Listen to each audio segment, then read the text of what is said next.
¿Y cómo le va? Muy buena vibra para empezar. En entrevista especial de Guía Tu Cuerpo, hoy hablaremos de nutrición y de obesidad infantil. Ojo, que esta última está considerada una nueva pandemia. Nuestra invitada en el estudio es la doctora María José Castellanos, especialista en gastroenterología y nutrición pediátrica. Doctora, bienvenida a nuestro programa Guía Tu Cuerpo, entrevista especial. Muchísimas gracias por la invitación y con muchísimo gusto estoy aquí para resolver todas las dudas. Han llegado muchas preguntas, así que hay muchas dudas. Empecemos por los niños pequeñitos. Yo suelo decir que lo primero es lo primero. Y la primera pregunta es, ¿qué tan importante es la lactancia para incluso prevenir la obesidad infantil? Esa es una pregunta muy interesante. Se ve que incluso hasta el 30% de los niños con lactancia materna disminuye el riesgo de obesidad. Es decir, si un niño está con leche materna en la primera infancia hasta por lo menos 6 meses de edad, tiene 13% menos de posibilidades de tener obesidad en un futuro cercano, como a los 2 años de edad. ¿Qué otras estrategias existen para evitar la obesidad infantil? A partir de los 6 meses que inician con alimentación complementaria, tenemos que como que respetar su saciedad. Es decir, si de los primeros 6 meses tu bebé decidió cuánto comer, o sea, tomó leche materna la cantidad que requería, no es como que a los 6 meses se le borra el cassette y ya no sabe cuánto comer. Entonces, tú como adulto decides la calidad de la comida y es importante no agregar azúcares añadidas, por ejemplo. Sin embargo, tu bebé tiene un chip de saciedad que solito puede decidir cuánto comer. Interesantísimo eso, doctora. Ahora, ¿la obesidad es algo que se hereda o está relacionada con malos hábitos alimenticios desde que el bebé nace? Pues mira, esta pregunta es muy interesante porque en realidad son las dos cosas. Se llama epigenética. ¿Qué es esto? Es decir, tú tienes el gen, pero de acuerdo a cómo te desarrolles en el ambiente, te da o no te da obesidad. Entonces, por ejemplo, México y Latinoamérica tenemos un gen obesogénico, por decirlo así. O sea, con pocas cantidades de consumos excesivos de azúcar o grasa, solemos tener más índice de obesidad que el resto del mundo. Pero tiene mucho que ver con los hábitos de alimentación desde el embarazo, ni siquiera desde la primera infancia. Desde el embarazo. Quiere decir que las mamis o las futuras mamis, que las mujeres que se embaracen, deben cuidar mucho el peso, pero sobre todo lo que comen, ¿no? Claro, la alimentación en los primeros 2000 días de vida, se dice, que es desde que te embarazas hasta que cumples 2 años de edad, son los más importantes para la epigenética de obesidad en un futuro cercano. ¿Cuándo se considera que un niño está obeso? Y dependiendo, en menores de 2 años vemos lo que pesa contra lo que mide, y en mayores de 2 años vemos algo que se llama índice de masa corporal, y todo esto tiene que estar en las gráficas de hasta arriba, percentil 97 se llama. Pero algo muy interesante es que un niño menor de 5 años, o menor de 2 sobre todo, no lo vas a ver gordito. Lo primero que vemos es un sobrecrecimiento. Entonces ves un niño que está muy alto y dices, ¡ay, qué niño más alto! Pero en realidad es que el exceso de comida o el exceso de grasa lo que hace es que hace que los niños crezcan muy rápido, pero no quiere decir que vayan a ser más altos. Lo que pasa cuando crecen muy rápido en la primera infancia es que su talla final, es decir, o sea, lo que van a medir a los 20 años, va a ser menor porque crecieron demasiado antes de los 2.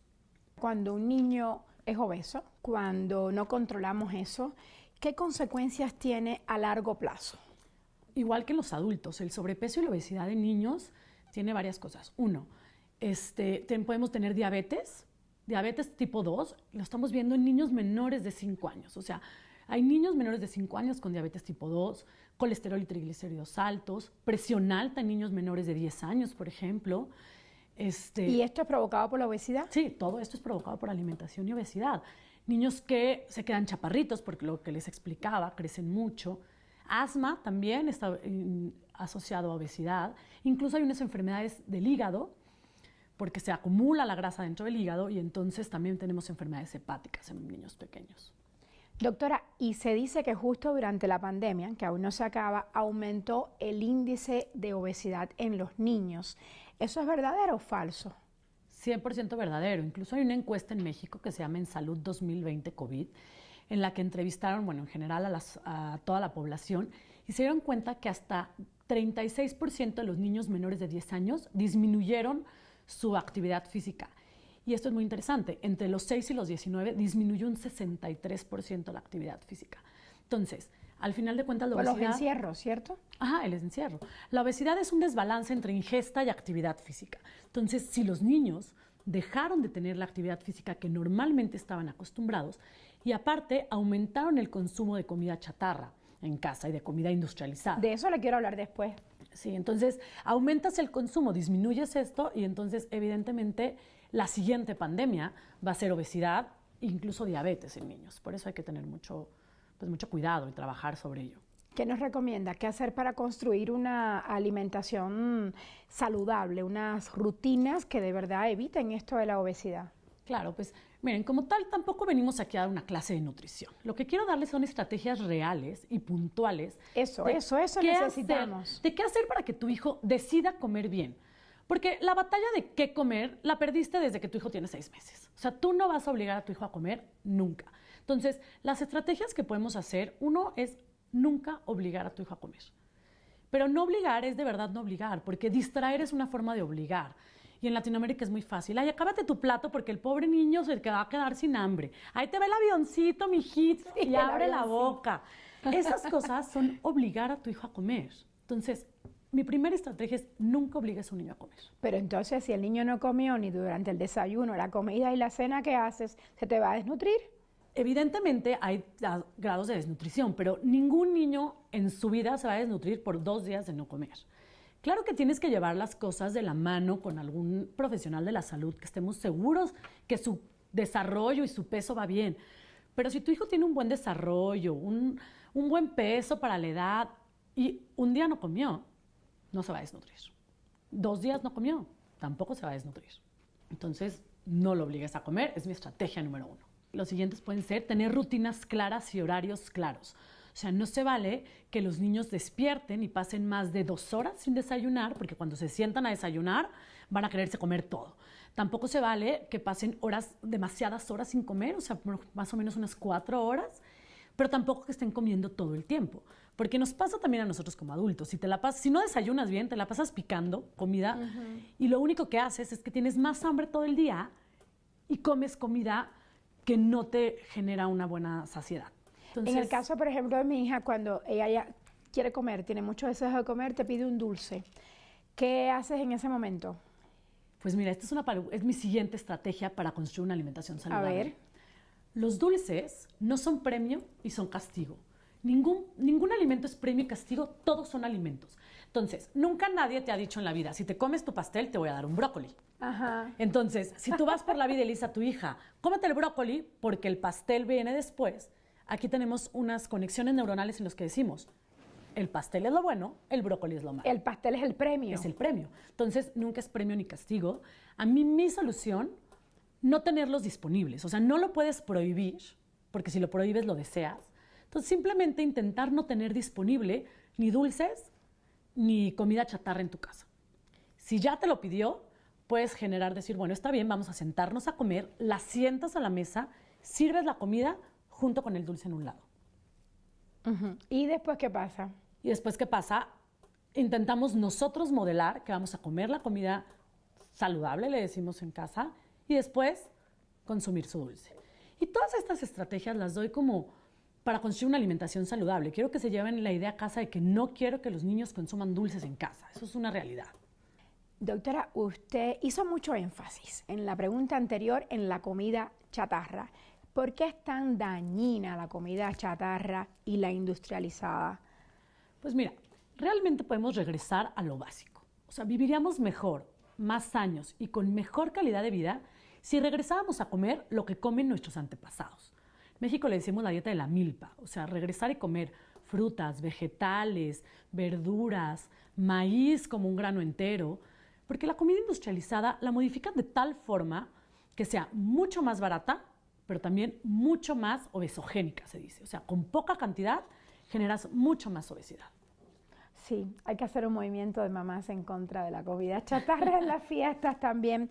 Doctora, ¿y los helados? ¿Los helados deben consumirse con moderación? Las paletas de agua, los helados, ¿qué nos dice? Pues es lo mismo que regresar a la pregunta de los 25 gramos de azúcar. Claro que se pueden comer una paleta, pero no 5, ¿no? Entonces, todo con moderación. Y también puede haber helados hechos en casa, o sea, frutas congeladas, las mueles y te preparas un helado. ¿Esas sí se pueden comer todos los días? Sí, esas se pueden comer todos los días, porque al final de cuentas es tu fruta molida con hielo, ¿no? Entonces, no le das azúcar añadida, que es a lo que quiero llegar. ¿Y los jugos y los refrescos o las bebidas endulzadas es lo mismo? No. Un niño menor de 2 años no debe consumir nunca ninguna bebida azucarada, refresco, jugos, incluso jugos naturales. No deben consumir ninguna bebida endulzada, solamente agua y leche. Una usuaria de la red @TelesurTV nos pregunta, ¿qué debo hacer? Y voy a leerlo, para que mi hijo coma frutas y verduras y no la vea como un castigo. Tomate y aguacate, por ejemplo, no le gustan, ya ni se diga la cebolla. Vaya pregunta. Pues mira, lo decíamos como, si ya llegaste a ese punto es porque en algún momento le hiciste ver que las verduras eran el castigo. Ahora, ¿qué hacer? Pues hay que enseñarle de nuevo que no son el castigo. Y entonces, la solución es presentarlas en la mesa siempre. Y a pesar de que 10 veces no se la quiera comer, la número 11 se la va a comer. Y que te vean comer frutas y verduras también, hay que dar el ejemplo. Con el ejemplo. La mejor forma de enseñar a comer es con el ejemplo. ¿Y saben qué otra cosa? Invitarlos a cocinar. Porque ¿cuántas veces hemos visto que los niños cocinan postres, ¿no? O sea, siempre que ponemos a cocinar a nuestros hijos es una galleta o un pastel. ¿Cuándo le has dicho que te ayude a cocinar la pasta, la ensalada, la comida de la hora de la comida? Entonces, invítalos. A los niños les gusta mucho la pasta, pero la pasta es carbohidrato y la pasta también engorda, ¿no? Pues miren, es que es por eso que quiero llegar, que al final de cuentas todos los alimentos son alimentos. Entonces, la pasta es un carbohidrato que es necesario, es un alimento necesario. Para el crecimiento de los niños. Y de los adultos también, es un carbohidrato, es un grupo de alimentos que necesitamos consumir. Pero, pues no podemos consumir puros carbohidratos, necesitamos tener una dieta balanceada. Carbohidratos, proteínas y verduras. Entonces, ahora, ¿qué puedes hacer? Si a tu hijo le encanta la pasta, por ejemplo, en mi casa la pasta siempre se sirve con verdura. Es como una asociación que la tengo clara. Y las asociaciones son muy importantes en la alimentación. O sea, alguien piense, no puedes comerte una papa sin catsup, ¿no? Es como papa, catsup. Entonces, empiezas a generar asociaciones saludables como pasta y verduras, pizza y ensalada, ¿no? Entonces, empezamos a generar asociaciones correctas. Pero, ¿qué usted sugiere para hacer que comer sea algo agradable para los niños? Exceptuando los videos, exceptuando darle video para que coma mientras ve video. Claro. ¿Qué más se puede hacer? Es que ver videos mientras comen es una forma de obligar, porque lo estás distrayendo para comer. Ajá.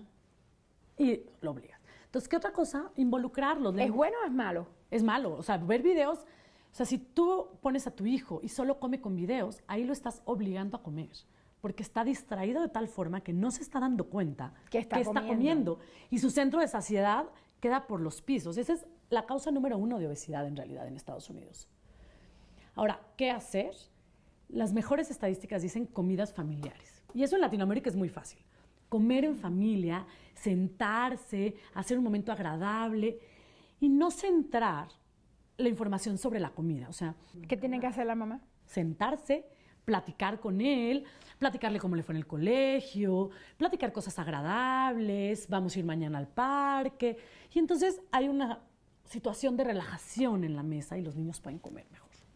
Doctora, la UNICEF dice, y lo voy a leer textualmente, que al menos 1 de cada 3 niños menores de 5 años está desnutrido o tiene sobrepeso. Con este tema, se lo dejo ahí en la oreja, vamos a hacer una breve pausa y al regreso vamos a abundar en el tema. ¿Le parece? Perfecto. Ya regresamos.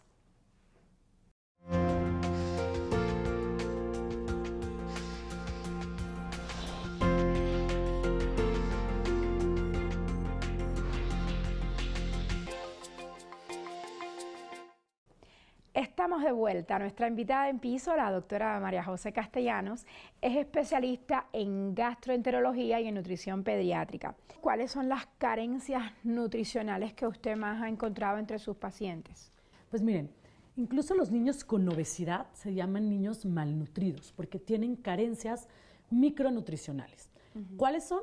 Hierro, zinc y vitamina D son las carencias nutricionales más importantes en los niños obesos y en los desnutridos. ¿Cuánta leche tiene que tomar un niño y hasta qué edad? Pues miren, en el primer año de vida sigue siendo su alimento principal. Entonces, ¿Cuánta como tal? No hay una recomendación. Después del año de edad, la leche se vuelve un alimento más, es un lácteo y se considera dentro de proteínas. Entonces, solamente como 180 mililitros al día son suficientes. Pero si tu hijo no quiere tomar leche, porque hay niños que no toman leche. Mi hija no quiso tomar leche más que la materna y punto. Igual, los míos después de leche materna lo dejaron. Puede consumir otros lácteos, pueden consumir queso o yogurt y lo sustituye. Entonces, la leche es solo un alimento más. Doctora, ¿qué tan importante es el hierro para el aprendizaje del niño?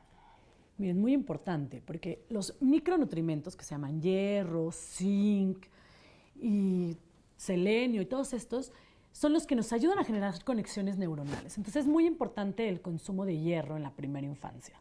¿Y dónde lo encontramos? ¿En qué alimentos? Lo encontramos en leche materna en los primeros 6 meses y podemos tener alimentos ricos en hierro de origen animal, como carnes, todas las carnes, pero también de origen vegetal. Por ejemplo, las leguminosas tienen hierro, todas las legumbres, o sea, frijol, lentejas, y también los vegetales verdes también contienen hierro. Hay niños con triglicéridos elevados. ¿Esto a qué se debe y cómo se puede evitar? La encuesta en salud 2018 y 2020 hablan de la obesidad en México. Y digamos que 1 de cada 20 niños en México menor de 5 años tiene obesidad. Pero chequen esta estadística. Entre los 6 y los 19 se vuelve de 3, 1 de cada 3 niños tiene obesidad o sobrepeso. Entonces, los triglicéridos y el colesterol en general, o sea, triglicéridos y los colesteroles, son una manifestación en sangre de la mala alimentación. Entonces, los triglicéridos específicamente se elevan cuando consumimos carbohidratos elevados, cualquier tipo de azúcar o carbohidrato, y los colesteroles es por grasas añadidas. Doctora, nos llega una pregunta de un usuario de @telesurenglish y dice así: mis hijos no dejan de ver pantalla cuando comen. ¿Esto tiene que ver con que son obesos? Esta respuesta es sí. Sí. ¿Por qué? Porque no ponen atención a lo que están comiendo. Entonces, ¿qué hacer si tu hijo solo come cuando ve la pantalla y cuando no tiene pantalla no come? ¿Qué hacer? Dígame.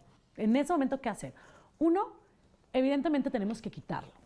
Pero tampoco se trata de que un día a otro se los quites y lo guardes, porque si tú no vas a cumplir tu estrategia, se vuelve algo que tu hijo te manipula. O sea, si tú le dices, nunca más vas a volver a ver pantalla. Y al otro día se la dejo. Se la dejas. Entonces, ¿qué haces? Vamos a empezar con estrategias puntuales, disminuir tiempo. Entonces, igual y se la empieza a poner a la mitad de la comida. Y entonces, ay, ahorita te la traigo y se la traes a la mitad. No tiene batería. O no tiene batería y entonces la traes como a la mitad de la comida. Conexión de internet. Con ese tipo de estrategias las vamos quitando puntualmente. Entonces, sí hay que quitarla porque tu hijo no está dándose cuenta de qué está comiendo. Y si no se da cuenta de qué está comiendo, engorda. Por supuesto, porque pues es como cuando vamos al cine, te puedes comer un bote de palomitas de ese tamaño. Ajá. No, ni cuenta te das de tu centro de saciedad. Y si no te das cuenta de tu centro de saciedad, sigues comiendo. Sí, sigues comiendo y por eso les digo, hay que construir a largo plazo una alimentación saludable.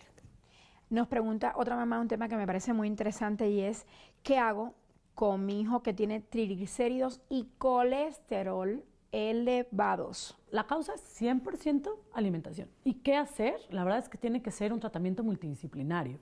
Muchas veces con dieta no es suficiente y esto lo llevo de la mano con endocrinología pediátrica y tenemos que muchas veces que dar tratamiento, medicamentos para disminuirlos, porque no responden bien solamente con dieta. Es por eso que es bien importante que prevengamos la obesidad. Tuvimos en el estudio muy recientemente a una endocrinóloga importantísima de México y ella nos decía, las dietas déjenlas al lado, más bien cambien los hábitos alimenticios. Y estaba hablando de los adultos, pero esto aplica también para los niños. Por supuesto, o sea, esta cultura de dieta con la que fuimos creciendo nuestra generación, de un alimento es prohibido y un alimento es saludable, lo tenemos que eliminar en los niños. Necesitamos que los niños decidan comer bien. ¿Y cómo vamos a hacerlo? ¿Cómo? ¿Cómo lo vamos a hacer? Pues presentándoles nosotros como adultos comida saludable todo el tiempo, ¿no? No prohibiendo ningún alimento, pero tampoco vamos a dejarlos que se coman 10 litros de helado. Doctora, ¿y por qué a los niños les gusta tanto la pizza? ¿La pizza también debe ser comerla con moderación? Les gusta mucho la pizza, la pasta o los nuggets, por ejemplo, porque son alimentos que son muy fáciles de masticar. Entonces, cuando están aprendiendo a comer, antes de los 2 años, entre los 2 y 6, es un alimento que es tan fácil de comer que se los presentamos muy seguido. Por eso les gusta mucho la pizza. Ahora, ¿hay que moderarla? La respuesta es sí, porque todos los alimentos tienen que ser variados. Pero si hacemos la pizza en casa, es un alimento saludable porque tiene carbohidrato, que es la base de la pizza, tiene tomate, que es una verdura, y queso, que es un producto de origen animal. Usted nos hablaba al inicio del programa de las rutinas. Y yo le pregunto, ¿las rutinas también tienen que ver con el horario fijo de comer todos los días? O sea, comer a la misma hora los niños. ¿Esto ayuda a evitar la obesidad? Claro, por supuesto que sí. Y las rutinas las dividimos, por ejemplo. Todo niño menor de 2 años le gusta tener rutinas porque entonces así sabe qué esperar, ¿no? Pero también nosotros como adultos, o sea, si nosotros desayunamos, comemos y los niños cenan a la misma hora, como que generamos este centro de saciedad de decir, esta hora como y después me quedo tranquilo. Y no tenemos hambre de estar comiendo todo el día. Pero sí se puede dar colaciones, como se le dice aquí en México. Sí, por supuesto que podemos dar colaciones, o sea, en realidad podemos tener desayuno, colación, comida, colación, cena. Hay un usuario de @Telesur TV que quiere insistir en un tema que usted tocó al inicio del programa y dice, ¿cuándo tengo que buscar ayuda si mi hijo no quiere comer? Usted nos dijo, recuerdo, que si el niño no quiere comer, no les estemos insistiendo ni metiéndole la cucharita en la boca con el avioncito. Nos puso ese ejemplo.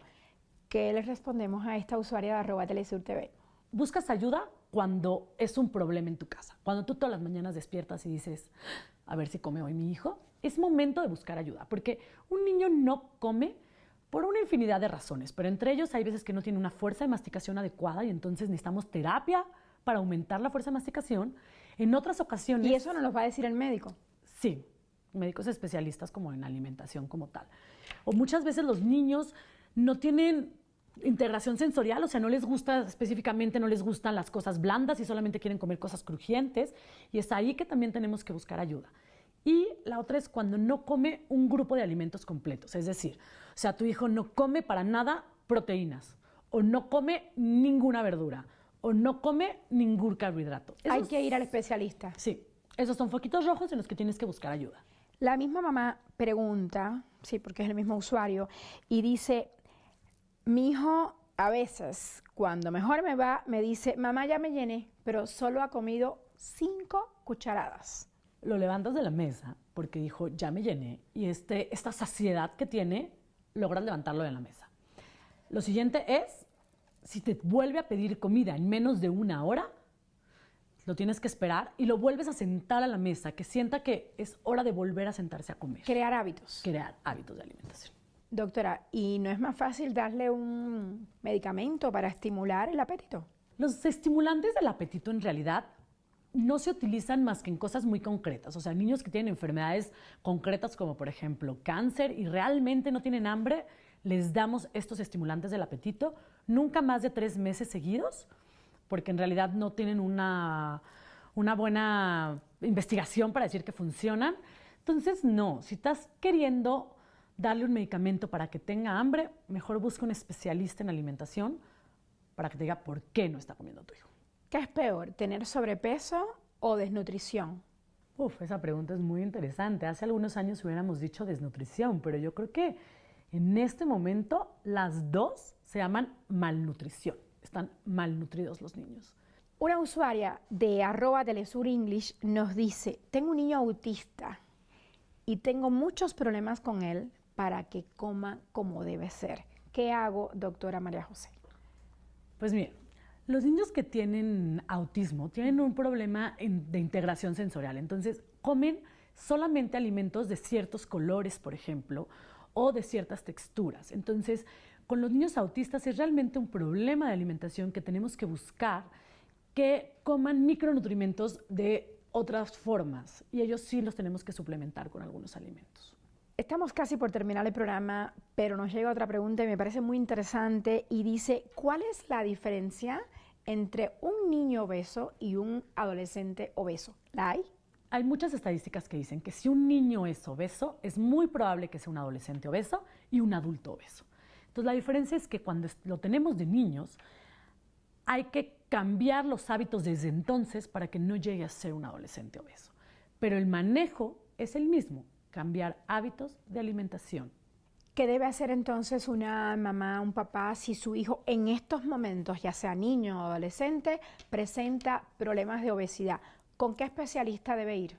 Con obesidad, el especialista correcto es, si en tu comunidad hay un pediatra, perfecto. Si tienes un endocrinólogo pediatra, es el que te va a ayudar a ver diabetes, hipertensión o incluso colesterol y triglicéridos, y con gastroenterología y nutrición pediátrica para cambiar hábitos de alimentación. Y si no tienes dinero para ir al médico, como pasa a muchas personas en América Latina, personas de escasos recursos, ¿cuál es su recomendación para que el niño baje de peso? Mi recomendación puntual sería cambiar hábitos de alimentación.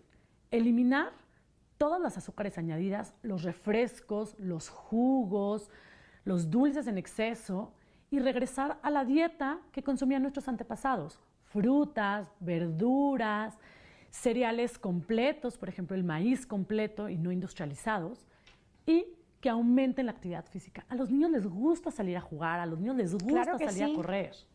Y eso es fundamental, hay que combinar buenos hábitos y ejercicios. Muchas gracias, doctora María José, por sus recomendaciones. Esperamos muy pronto tenerla de nuevo aquí en el programa para hablar de otros temas de alimentación en niños y adolescentes. Y bueno, mamás y papás de toda nuestra teleaudiencia, evitemos el sobrepeso en nuestros peques y adolescentes y no olvide cuidarse más.